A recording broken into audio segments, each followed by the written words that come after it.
I've worked with thousands of horses. And it's the horses that have taught me so much about boundaries, not just with horses, but actually with people too.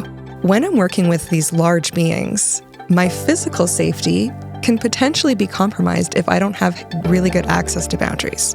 And to recognize when I need the boundaries is so much determined in my body. I'm going to have similar physical cues that come up where my body's kind of tensing, I have more constriction. Sometimes it's really about what's going on internally. But sometimes I still need a boundary with the external world to be able to figure that out. So it's not always that another being has done anything wrong, but maybe we just need some space to figure out what's going on. You're listening to Ask Angela, the podcast that answers your questions about how to improve your mental health, connects you to diverse voices of wisdom and expertise, and helps you get the tools and strategies you need to live a more connected life. Today, we'll explore what boundaries are, why they matter, and how to establish and maintain them in various aspects of our lives. My guest today is Carmen Theobald, who's going to help explain what boundaries are and why it's so difficult for us to set them. She's also going to talk about some strategies that you can take with you.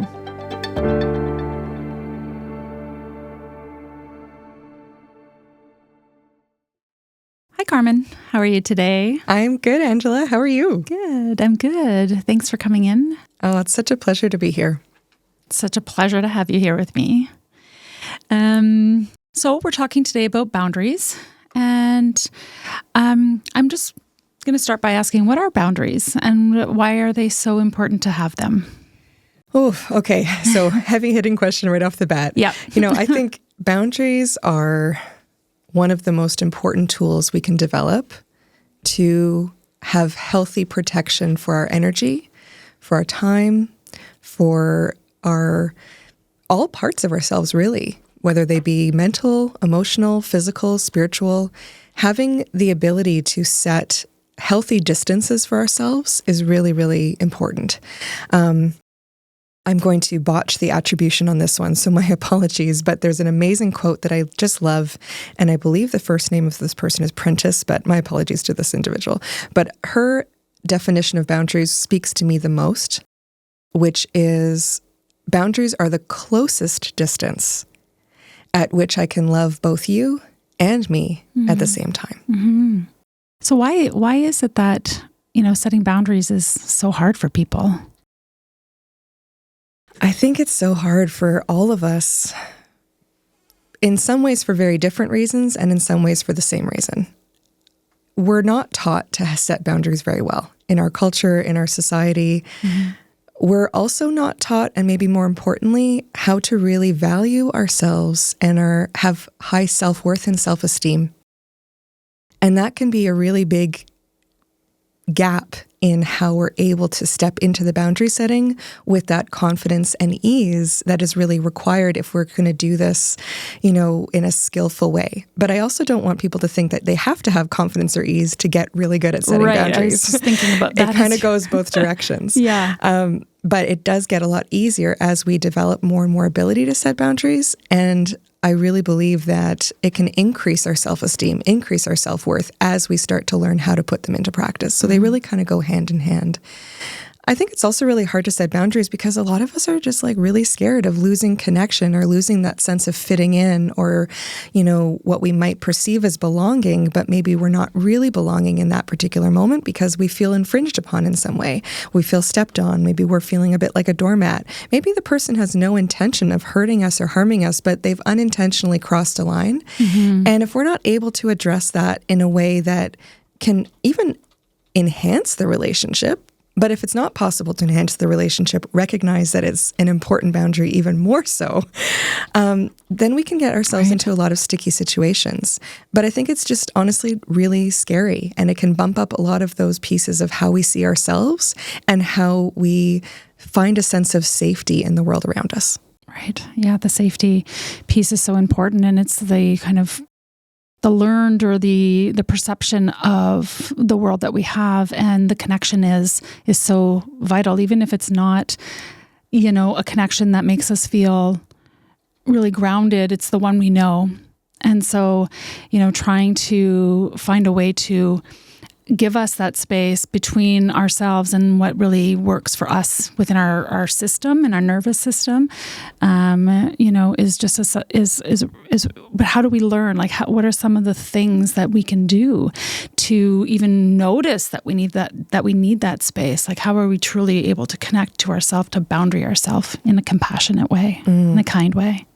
Yeah, I love that question. So to answer it, I want to share a little bit about where I'm coming from in all my answers about boundaries, because it's one thing to be sharing my opinion about them, and it is absolutely my perspective, my opinion, but also coming from a background where I've worked with thousands of horses. And it's the horses that have taught me so much about boundaries, not just with horses, but actually with people too. And so when I'm working with these large beings, my physical safety can potentially be compromised if I don't have really good access to boundaries. And to recognize when I need the boundaries is so much determined in my body. I'm going to have these cues of whether I feel safe or not safe in my physical body, not just connected to my physical space, but my body's also going to tell me when I don't feel safe, again, mentally, emotionally, spiritually. I'm going to have similar physical cues that come up where my body's kind of tensing, I have more constriction, I feel uneaseful, or maybe that's not even a good word, but, just kind of out of sorts. And sometimes that has nothing to do with the external world. Sometimes it's really about what's going on internally. But sometimes I still need a boundary with the external world to be able to figure that out. Right. So it's not always that another being has done anything wrong, but maybe we just need some space to figure out what's going on. What might have triggered us, or what's going on within our system, our nervous system. Exactly. Yeah. Exactly. So the horses, working with so many of them in such intensive ways, has allowed me to continue to learn. This is a lifelong learning journey. I don't want anyone to think that I've arrived. I don't think there's such a thing. But I have gotten a lot better, and it's transformed all of my relationships, the way I move through life, the way I have a relationship with myself.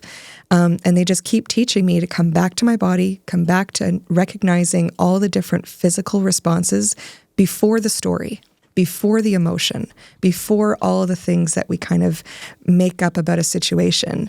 What's going on in my physical self? And to make space for that. And then learn how to actually navigate it in a way that can ultimately, again, enhance relationship and connection.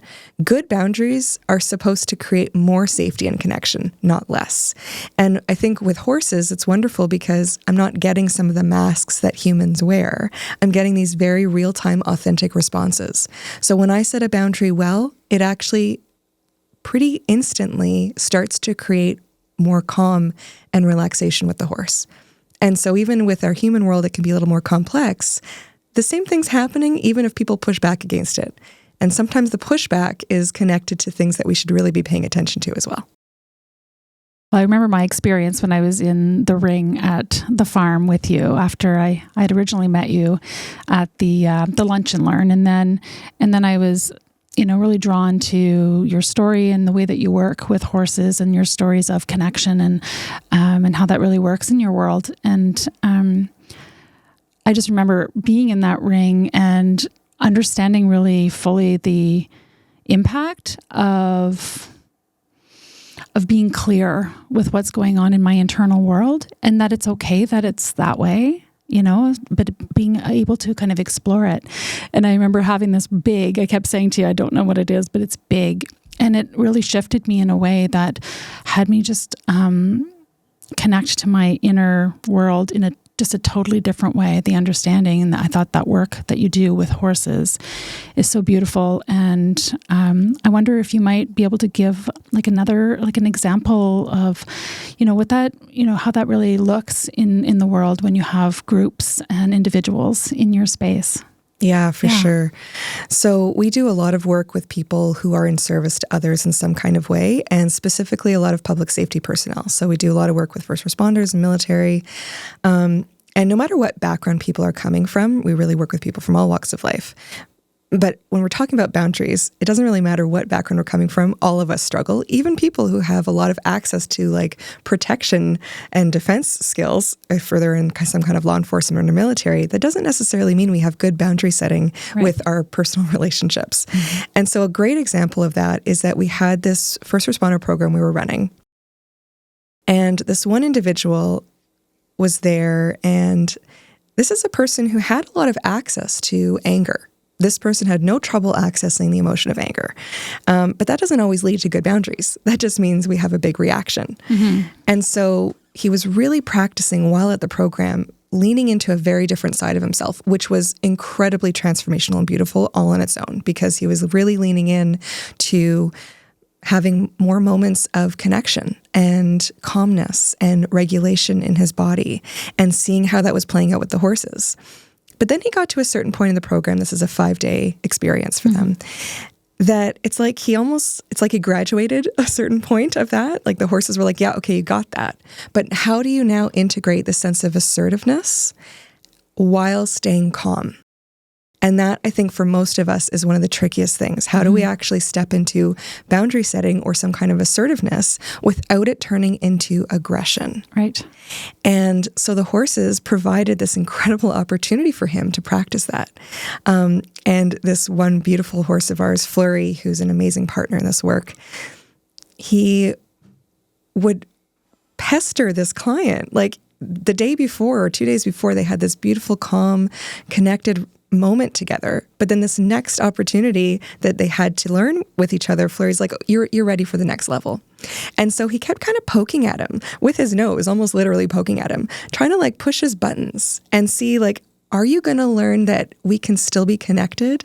But you also need to set a boundary. Like it's not okay to be pushed around, but you also don't have to go into this like explosive place. Right. And so the client, because of course he wants to do right by the horses and he's trying very hard to lean into the experience, it was very hard. And I can almost see the steam coming out of his ears because he felt pretty stuck until the horse walked over and grabbed what we call a boundary setting device. And like waved it around almost to indicate like, are you going to use it? Like set a boundary. You need, this and is use your your lesson. tools. Ah, okay. Use the tools. It's okay to use the tools. Even if it causes a moment of seeming rupture or discomfort, it can actually lead to more connection. So the client luckily had a good laugh about this. All of us did watching. It was a hilarious and beautiful moment. He took the tool, set a very compassionate and kind boundary with some humor, with some relaxation, and the horse gave him a little acknowledgement and walked over to the gate like, okay, now he gets it. Now it's done.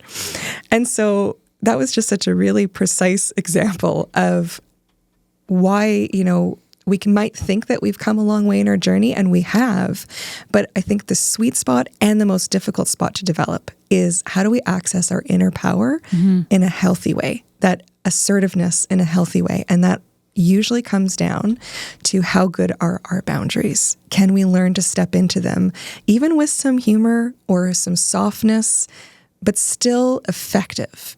And at least as a starting point, starting at that calmer, softer place and building from there. It doesn't have to be right into this intense way.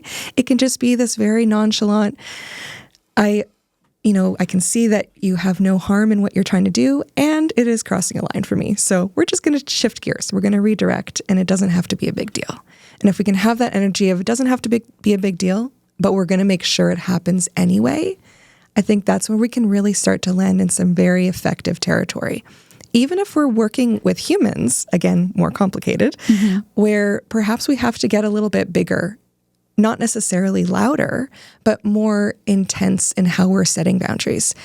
But we can still bring that sense of calm and still bring that sense of awareness with us into that experience. So one example in a human way would be that perhaps someone is receiving a lot of contact from someone who they have made clear they do not want the contact anymore, or they want a very limited amount of contact, and this person is not respecting that. Right. We can start to get louder and louder with that person, but that's probably not going to be so effective. We can learn how to take action ourselves that doesn't involve the other person's choices. So we can stop answering the phone. Right. We can stop answering the door.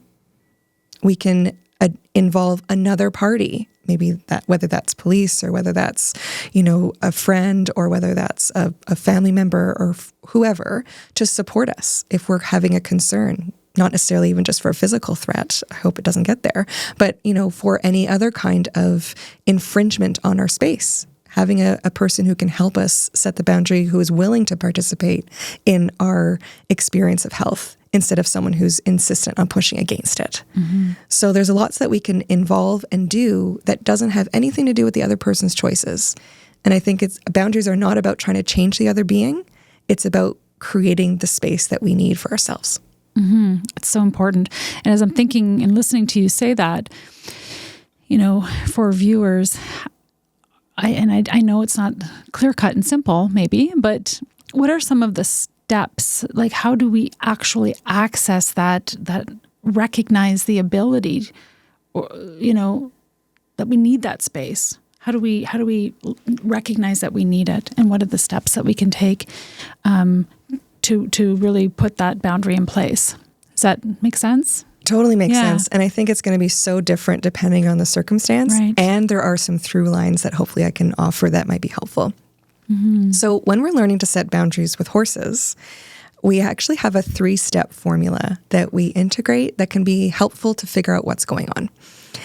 And before I share that, there's a boundary rule that we implement so that we make sure we're not overstepping on someone else either. Because sometimes we can understandably have a lot of activation, a lot of, response in our body that is connected to other things from our life, not necessarily that individual or that situation. So one of the ways that we think about it with horses is that whoever is being approached gets to set the boundary. Meaning that if I'm approaching you, Angela, I can never tell you where your boundary is. I may not like some things you're doing, and so therefore I can change things that I'm doing in response, but I can't tell you where your boundary is. Right. And vice versa. So if I'm approaching a horse, I'm going to listen to their boundaries and their needs, and vice versa. So with that knowing that I'm not trying to change you, I'm just trying to really set my own boundaries, now we can use this 3-step formula. The first is commitment. So that can mean a lot of things. You're asking, how do we even know? So I'm going to start with a commitment to myself that I matter. And that can be a really tough one. Again, for so many understandable reasons, not to shame anyone in their experience of not having that really down pat. I think that's a lifelong journey. But can we even make it 1% more? Can I matter a little bit more today? Can I make space for really having needs and those needs being okay? Even if other people don't understand them, even if they don't make sense to anybody else, that's not the point. The point is that I have those needs and they're worth supporting.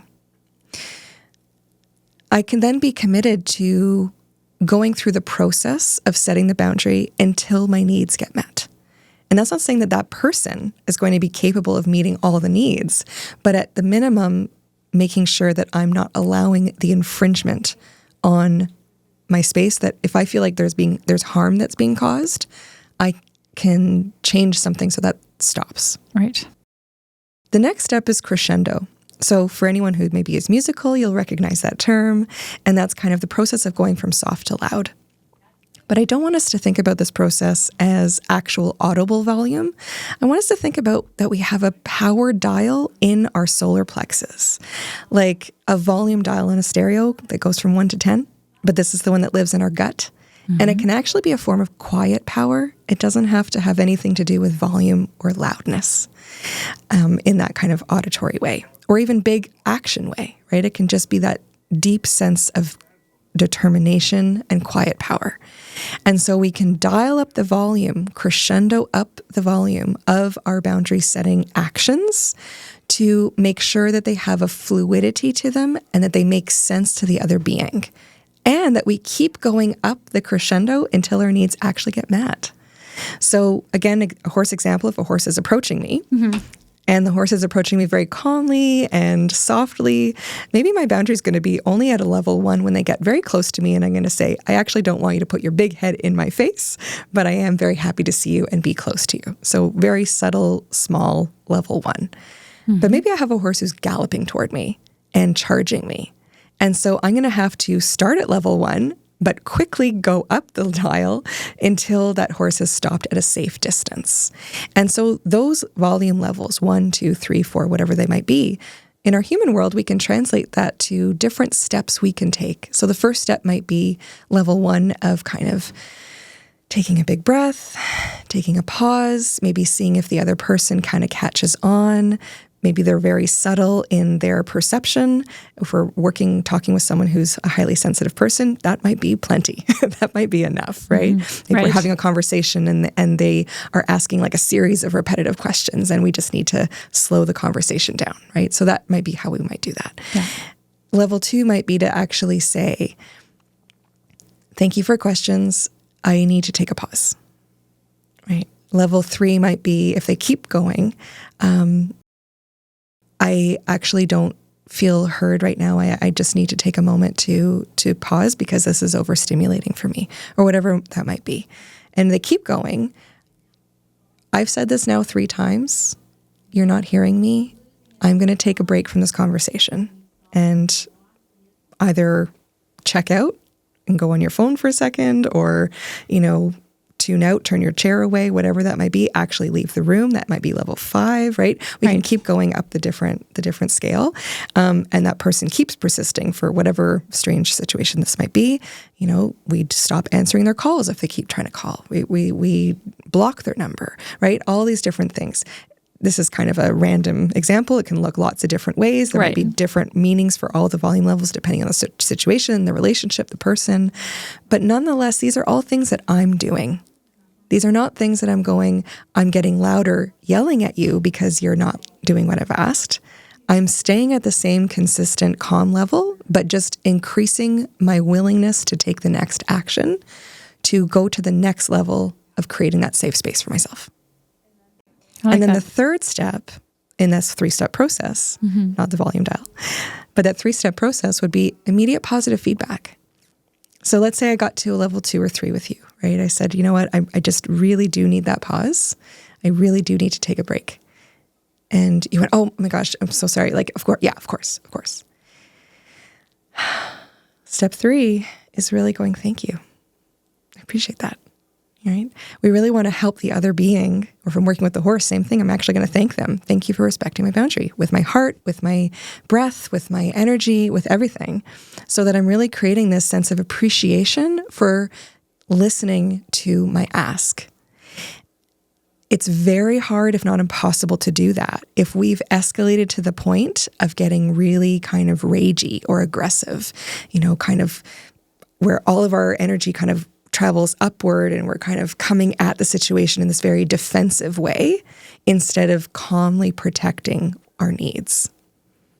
Right. And so calming whatever is triggering us in those moments that may be coming from the unconscious mind. And so, because when that happens, our thinking brain kind of can shut off. And so it's really important to just even have that awareness that I love that with the dial, like where am I and where is my kind of stop point where I really need to check in with myself. And so knowing that for ourselves, I think is just so important.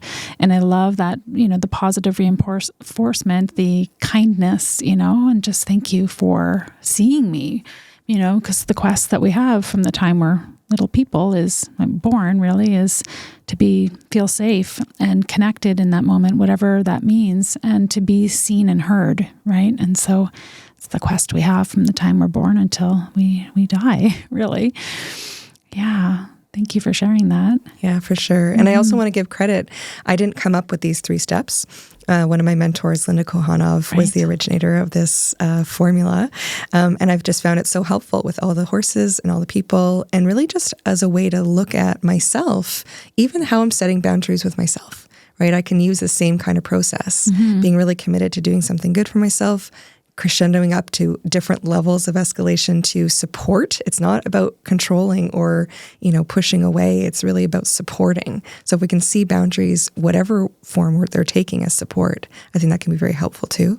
And then that positive reinforcement with myself too. Right. And so just bringing it back to even before starting that recognizing what are some of the things that people might feel and, where it's been such a pattern for such a long time that they don't actually recognize it as being like almost a boundary violation, if you will. And so it's that kind of, distress that, your heart rate's, up, maybe your fists are clenched, etc. So, but what other indicators would you say, and as far as like where people might need to maybe reach out to, to someone or, to try and sort of set these boundaries, because some people don't recognize that they need to set the boundary. So yeah. What do you think of that? Talking to you, a perfect example is a therapist can be really helpful, right? Mm-hmm. And that process, whether it's a therapist or a coach or self-discovery, personal growth in any way, we're really getting to know ourselves. Because if we're not spending time to get to know ourselves, and what does calm actually feel like? How are we supposed to know what distressed feels like? Right. And if we're not really clear on what's important to us, how do we know when something's being, infringed upon that is going against those values? Yeah. So all the things that we can do to create more and more relationship with ourselves is going to help that become more and more clear when that's happening. And I also want to come back to that piece of we can have that dysregulation, that quickness of breathing, or that tension in our body, that heart beating faster, that has nothing to do with someone else violating a boundary. Maybe it has something to do with a memory coming up, or a circumstance that is outside of all of our control, but it's not actually a boundary that's being crossed, but nonetheless a very difficult situation. Mm-hmm. And so giving ourselves time and space to figure it out, piece it apart, talk to someone who's skilled enough to help us in that process can be really, really helpful. Right. Yeah. So we're talking about connection, right? Connection to ourself. And I really feel a lot of people are sort of disconnected from their gut, from that, place we're talking about, that gut feeling. And we're, kind of walking around the world, in this sort of disconnected from self kind of state, trying to connect to people as well. Right. And so, what do boundaries have to do with connection, would you say? I love that question so much, because I think that without boundaries, I don't know if connection's possible for me. I won't talk for anybody else. I do see this a lot with people and horses, but I'll speak just for myself personally. Without really good boundaries in place, I don't feel safe in connection. And I see that the same thing with the horses. And it's not that those boundaries have to be the same with everyone. They shouldn't be. But if I don't have access to my ability to set boundaries, I'm not going to feel safe to lean into connection, because I'm not going to know and trust that I can support myself if things start to feel unsafe. I'm also going to need boundaries in place to be able to lean in as I'm in the process of getting to know someone. If it's, too fast, then I have some red flags that come up, right? So kind of allowing myself to go at the pace that feels right and healthy for me and that particular relationship is really important. With horses, I love kind of putting this lens on it, because I think this very much applies to people too. When we learn how to set really good boundaries with horses, they also feel safer with us. So it's not just about us being able to set boundaries with others so that we can feel safe. It's actually a gift that we give the other being as well. So for a horse, being a prey animal, they are always concerned if there's going to be a predator on the horizon. They're always concerned for their safety. And humans, we're really not that different. Mm-hmm. And so if we're near a horse and they can push us around, we are telling them that we don't actually have what it takes to really have their back if some threat was on the horizon. Because if they can push me around and there was, let's say, a cougar or a pack of wolves, how could they possibly trust that this person who they can push around how they will can then step into a position of healthy power and support them and defend them if there's this like real life physical threat? Mm-hmm. So if we can really allow ourselves to kind of hold our space, step into our power in a healthy way that's actually supportive for community, connection, relationship, family, everything, that can really open the door to everyone around us feeling like we're a safe person. Right. Because when they can trust that we can say no, then they can also really trust our yes. Yeah. And I'm thinking, like it's like the clarity versus like that wishy-washy feeling, right? And I think the more clear people are about who they are and where they want to be in the world, and we're really clear about it, it allows people to, I think, feel more, I think it's confident and safe, and connected to that person, because they're not having to try and figure it out. Because that can create when you're like, I wonder what, and if everyone's walking around in this sort of in their own way of a disconnected from self state. So we're just all like bouncing off of each other sometimes, right? Not clear, wishy-washy, trying to figure out why there's a boundary that keeps being crossed. It's really because we're not clear with kindness. That doesn't work for me. Yeah. Exactly. Right. Exactly. Okay. Yeah. So what do we do when our boundaries are not respected? Well, I think this kind of touches on a little bit of the example I was sharing earlier, that whether it's because of a conversation that's just not going well or a relationship that we're really having to step away from in a bigger and bigger way all the time, remembering that boundaries are something we give to ourselves, not something that we're expecting others to give to us. Yes, we're creating this scenario for them to hopefully want to give the respect of those boundaries. That's a real sign of a quality person in our life when they're like, thank you for telling me your boundaries. That helps me love you better, right? Like that's a really great response. For sure. And those people and those responses do exist. But there's a lot of people who don't have that. And whether they're doing it with any kind of malicious or manipulative intent is possible, not necessarily so. Either way, though, the boundaries are something we give to ourselves. So if our boundaries are not being respected, we take the next step that we need to take. Regardless of how they may protest about it, we just take the steps we need to take until we can feel safe. Turning up the volume. That's right. Turning up that dial. That dial. Yeah. That's right. That makes sense. Yeah. So, if someone's really, again, persistently calling, don't answer the phone. Block their number. Don't answer the phone and get upset with them for calling you. Mm-hmm. Right. So I'm just curious what's going on with you at the farm these days. And I know that you have that new horse. He's so cute. I watch the videos on Instagram, I think it is, or TikTok maybe, Loki. So just what's going on in the next little bit at Horse Sense North, and what do you want to share about that? Sure. So Horse Sense North, I'm not sure if this will be mentioned earlier in the podcast, the intro or not, but we do personal growth, leadership and team development and trauma recovery with the horses. And we have a farm between Brooks Falls and Magnanawan. And so we're doing a lot of work with organizations and teams these days, doing a lot of different leadership trainings, whether it's some horse-inspired tools that add to like a leadership model that can really help us learn and grow and be in healthy relationship, or taking that to the next level and actually being able to work with the horses at the farm. We are also running some public safety personnel programs. We have a wait list that's going for that, but as funding comes in, there's always more spots that can be available. And we have a lot of people who book private sessions and workshops. So we do have some public workshops that become available here and there, but most of our work is people really wanting to come with someone that they already know or care about and having 1 day, 2 days, 3 days where they're kind of diving into some of these tools.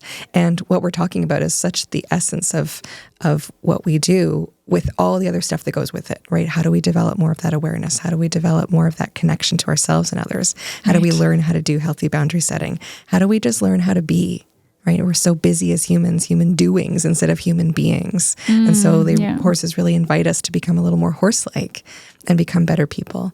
So, regardless of how people want to access our services, there's always kind of some option going around, and the private bookings are our most popular option right now. That was beautiful. My private book, that one that I did was such a life-changing in a way. Mm-hmm. The way I saw, it when beautiful Grace, was there with me in that circle in the ring, and it was just this. Just a totally new awareness about something about myself, with the boundary, with really tuning into where I was in that moment, but also like in my life. And so when I was saying, how big it felt to me, I've made a lot of different shifts in a way with that recognition of like what I learned that day in that ring, and in the morning with you as well, or prior to going into the ring. It was beautiful. I highly encourage it. Thank you, Angela. Yeah. And then, so some people might wonder, can they ride the horses? Good question. Yeah. So, riding horses can happen elsewhere. At our farm, it's all on the ground where the horses are at liberty. So they don't have any restraints on them. They have their full voice and choice in how they engage with us in this work. And I think that really brings out the best kind of authentic experience where it can be truly transformational, like you're talking about, where they invite us to have these very honest moments with them without judgment, but where we get to really practice taking the mask off. They're only going to respond to us in that kind of way when we lean into the vulnerability of like, who are we in this moment? And we don't have to have all the answers to it, but really just showing up a little bit more honestly in our heart, shifting gears from the masks that we wear as human beings, but really in leaning into the truth, the essence of more of who we are. And that always comes back to getting more into our body and finding this sense of empowerment in who we are. And even if we just make a little shift, they're right away ready to recognize that with us and give us this like real-time biofeedback in a way of like, hey, there you are. I'm so happy to finally see you. Yeah. So we get to practice showing up. And I think that's something that we need practice with, because a lot of things in our world are not set up to value that, are not set up to support that, and can even be scared of that. So, you know, with all of the fractured world that we live in, I also have so much hope that when I see people leaning into these pieces of truth for themselves, turning up the volume on their true selves, I really believe so much is possible and so much healing can happen, not just for that person, but for everyone around us. Thank you so much, Carmen, for coming in today and sharing with us today. It's my pleasure, Angela. Thanks so much for having me. I hope you've enjoyed this episode. If you'd like to learn more or find out about services or groups that I offer, you can go to my website, therootedheart.ca. You can find this podcast on my YouTube channel at The Rooted Heart, and they're also available on Apple and Spotify.